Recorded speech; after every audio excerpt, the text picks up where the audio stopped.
Some ideas to help inject a little bit of creativity into your scale practice. The first way we all learn scales is straight up and down.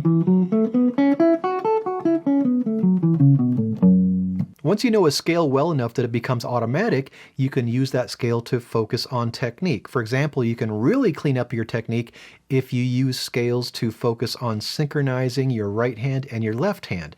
To do this, play a scale very slowly to a metronome and focus on picking and fretting the notes at the same time. So put your metronome on at a nice slow click. I have this at 60, and play your scale. And focus on doing everything right with the click.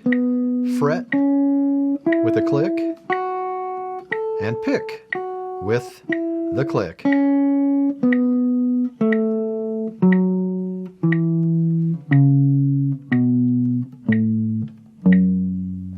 Or you can use scales to practice hammer-ons and pull-offs. So you can practice hammer-ons ascending, and then pull-offs descending.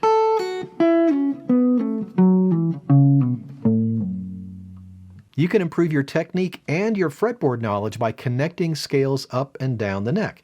Let's say you've learned 5 ways to play a major scale, and you want to use that information to connect B major scales up and down the fretboard. Start with whichever form takes you down lowest on the neck and play up the scale. Now at this point, instead of playing back down that same form, connect up the fretboard to the next form, and then play down,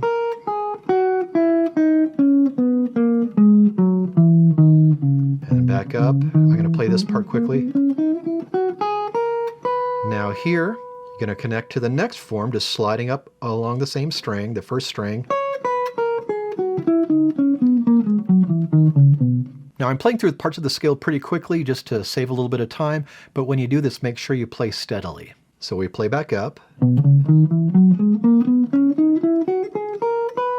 And again, we connect on the first string to the next form.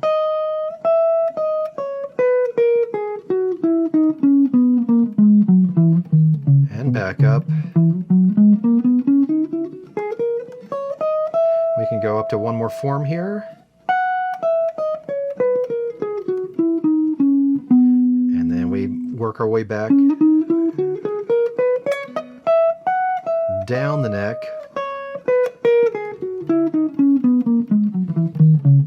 And work your way all the way back down to your first form. And you can do this with any scale connecting on any string. You can also get creative with patterns. One of the most common patterns is scales in thirds.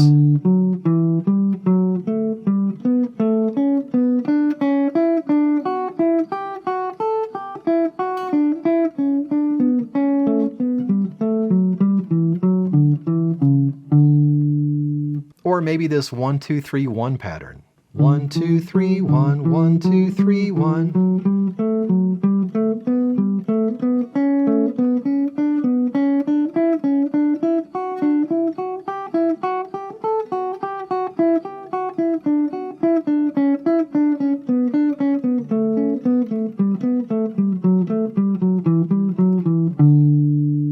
Or maybe triplets.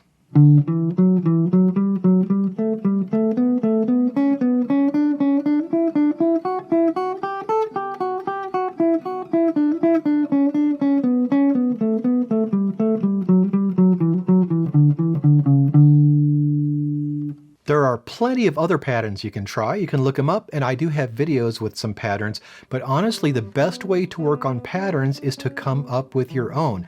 Even if you come up with something that's already been done, it tends to stick with you a little bit better if you've gone through the process of inventing it for yourself. Check out this playlist if you're looking for scales to learn and practice, and for more guitar lessons, music theory, and solo guitar arrangements, please subscribe.